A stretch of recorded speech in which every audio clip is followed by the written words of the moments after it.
Hi everyone, we are from Group 8 and we will present our material about discourse and genre. Before start, let me introduce our member of group. My name is Aprilia Devi Rahmawati and with my partner Adinda Novia. And the first material will presented by Adinda. The material is relationship between discourse and genre. Genre is viewed as a structured form of discourse that organizes how language functions in real context, while discourse refers to the actual process of language use. Genre provides its structure through socially recognized patterns. This genre follow conventional stage, for example, imprint and specific reports or orientation, even the orientation in narrative. Thus, discourse shows that people do with language, while genre show how they do it in a acceptable way. Social context and communicative purpose are key in shaping genre. Different social situations require different linguistic from the to achieve effective communication. Therefore, genre emerges as linguists adapt to social needs and communicative goals. Next is definition of genre. Number one is Wallace. John M. Wallace defines genre as a class communicative event, the member of which share some set of communicative purposes. According to Wallace, what distinguishes one genre from another is not its topic or structure alone, but the shared communicative purpose that unites members of a particular discourse community. For instance, research article introduction across disciplines may differ in style, but they all serve the purpose of introducing a study and establishing its relevance. Swallows also emphasize that younger are identifiable by the expectation and conversation recognized within specific academic or professional communities. Number two is Batavia. VJK Batavia extends Wallace's notion by highlighting the professional and pragmatic dimension of younger. He defines it as a recognizable communicative event characterized by a set of communicative purposes identified and mutually understood by members of the professional or academic community. In his view, younger are not only linguistic constructs but also social practice shaped by the goals, values, and expectations of particular group, for example, lawyers, teachers, or business professionals. Those younger reflect both the form of language and the professional identity of its users. Number three is Highland. Ken Highland takes a pedagogical approach, defining younger as abstract, socially recognized ways of using language. He emphasized that younger help learners understand how language is organized to accomplish social purpose. For Highline, Young function as framework that reveal how language varies according to audience, context, and communicative goal, thereby serving as valuable tools in academic writing and language teaching. The last is Poltrite. Brian Poltrite described Younger as ways of using language that reflect the social purposes of communication in different contexts. This definition underscores the link between Younger and social function, showing that text cannot be separated from the social, cultural, and situational context in which they are produced. Thus, this lens, genre is viewed as a dynamic interaction between linguistic from communicative intent and social practice. Next, material is different between genre and text type. Genre and text type are related but distinct. Genre focus on the social purposes of a text, while its written, while text type concerns its linguistic structure, how it is written. For example, a recount genre has the purposes of retelling events and its text type is narrative because it uses past tense and chronological order. In short, genre provides the communicative framework while text type supplies the linguistic form that fulfills it. The next material is widen genre across cultures. Widen reflects cultural and social practice in Western academic writing, especially in Anglo-American tradition. The style is linear, explicit, and reader-oriented. Writers present ideas clearly, state their thesis early, and support it with logical argumentation. In contrast, Asian academic writing, such as in Chinese, Japanese, or Indonesian contexts, it's more indirect, implicit, and writer responsible, meaning developed gradually and readers are expected to infer the writer's intention. This style reflects politeness, humility, and social harmony. Cultural values also explain this difference. Western writing shaped by individualism and rationalism promotes critical thinking and self-expression.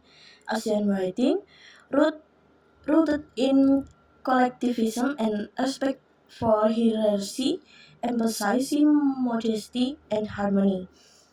This cultural orientation influenced not only rhetorical style but also citation and argumentation patterns in academic texts.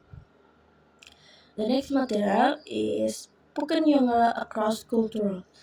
Like written genres, spoken genres are formed by cultural norms and communication styles. In Western contexts, speech tend to be direct, explicit, and speaker-centered, encouraging open debate and equal participation.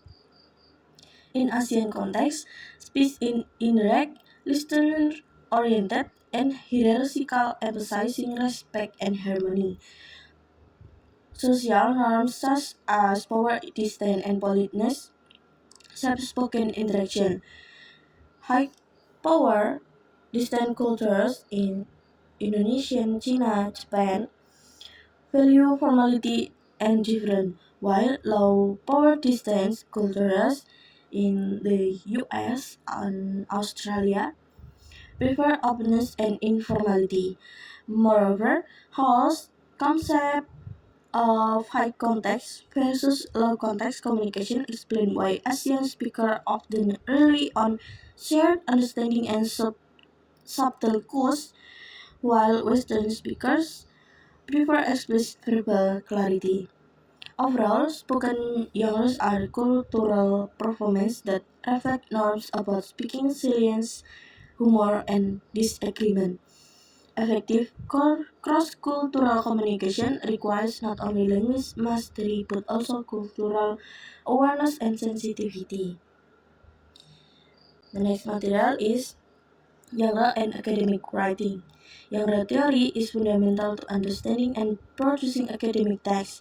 Academic writing follows specific structures and rhetorical conventions that reflect the communicative purpose of the academic community. Within the English for Specific Purposes or ESP framework, genre is seen as a social and communicative act rather than mere linguistic form. Applying genre theory helps students and researchers meet disciplinary expectations. Understanding genres such as research article, essays, report, and abstract enable within writers to organize ideas effectively and fulfill academic purpose. Common academic genre include one is research article, is follow the EMART introduction, method, result, and discourse format. Number two is essays. It consists of introduction, body, and conclusion. Number 3 is report. Is present factual data in section like objective, findings, and recommendation. And the last is abstract. Summarize the key point of research briefly and clearly. Swallow's CARS model create a research space, illustrate how academic introductions are organized. Number 1 is establishing authority, is presenting the general area and its importance. Number 2 is establishing a niche, is identifying a gap or limitation in existing research.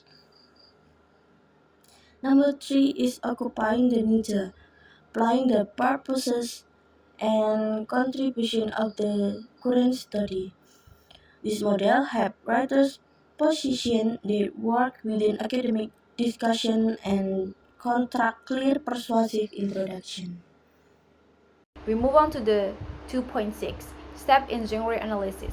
When we talk about genre analysis, we are not simply identifying the type of text.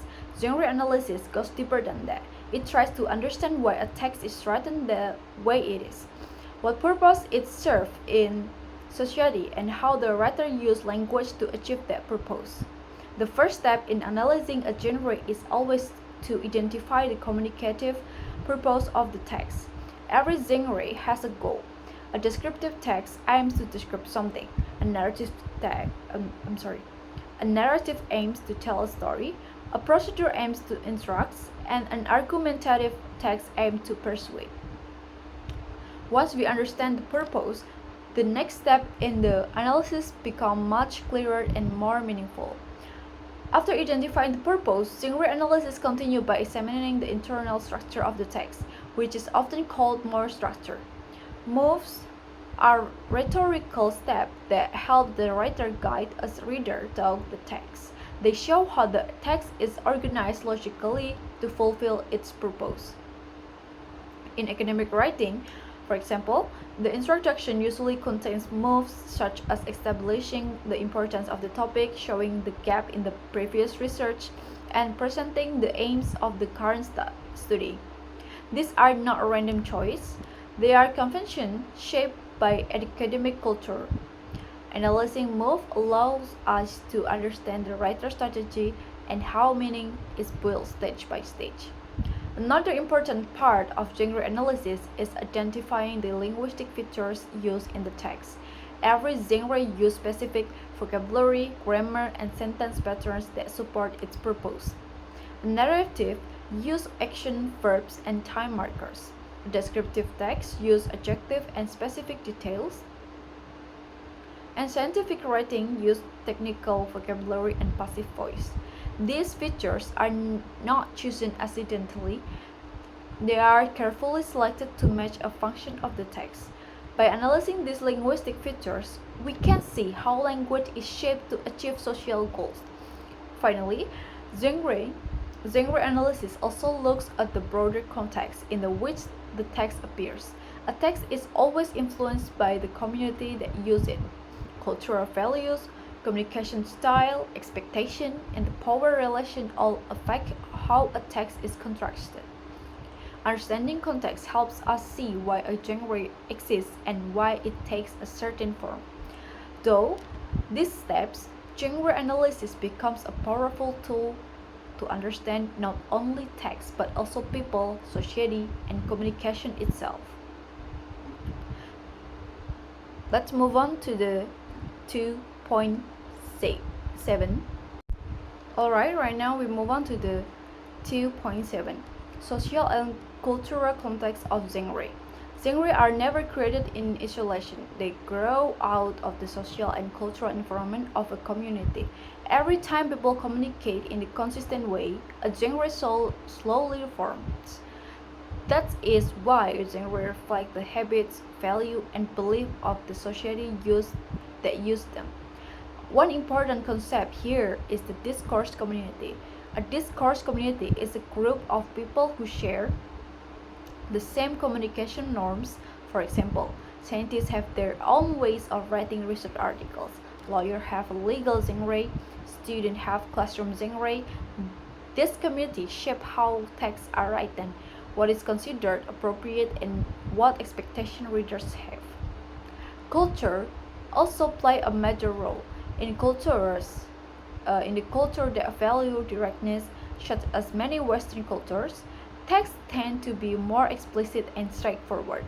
In cultures that value politeness and harmony, like many Asian cultures, communication is often more indirect and carefully.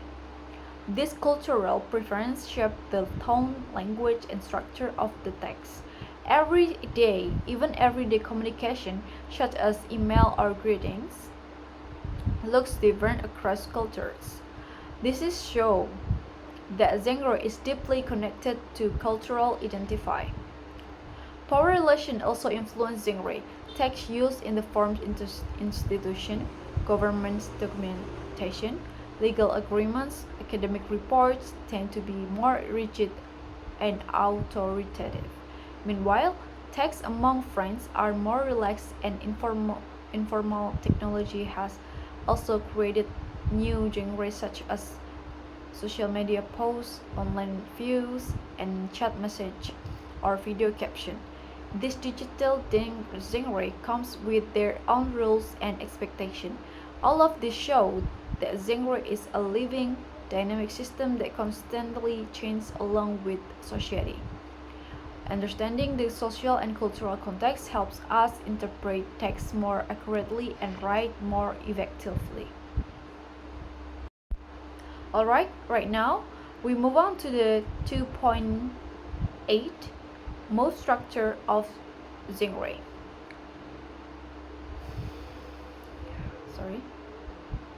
Mode structure is one of the most important concepts in a genre analysis because it shows how a text is organized and meaningful step. Each move has a specific function that contributes to the overall purpose of the text. When we analyze move structure, we are not just looking at paragraphs. We are looking at the writer's strategy for guiding the reader from one idea to another.